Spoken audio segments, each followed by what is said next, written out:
สบายดีพบกันอีกแล้วกับทีมงาน Picky 2 Channel วันนี้เขาจะพาไปรอบมินิโซเลย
ฟ้ากินบ่กระเล่มบ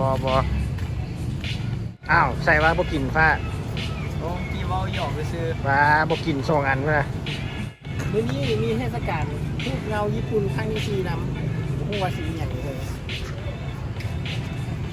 เจ้าตอนนี้กลับมาฮอดเวียงจันทน์เซ็นเตอร์แล้วท่านให้ได้เบิ่งคลิปก่อนหน้านี้สิเห็นว่าเข้ามาตอนนั้นประมาณ 9:30 นเนี่ยละพอดีมินิโซปิดเนาะมื้อนี้ยังบ่ปิดก็โอกาสดีแล้วเข้าไปรอเลยครับ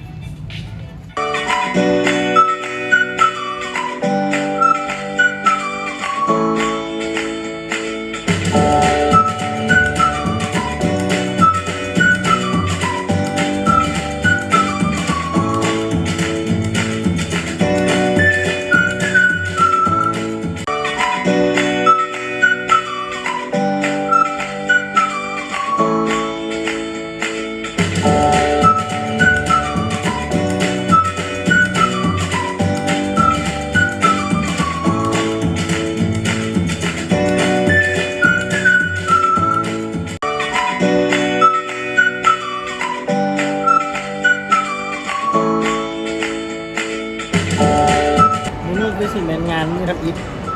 เพิ่งกำลังจัดเกี่ยมงานดี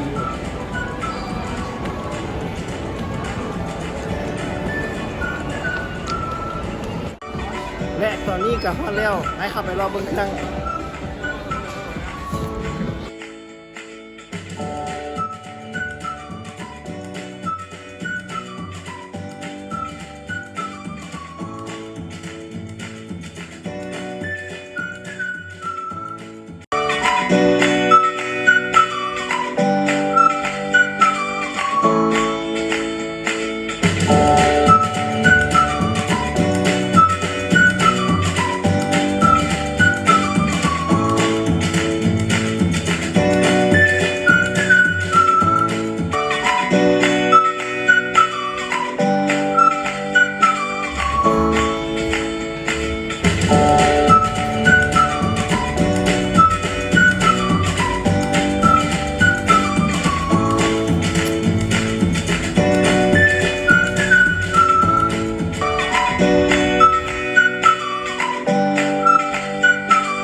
ได้แล้วสิ่งที่อยากได้2 อย่างไปจ่ายเงิน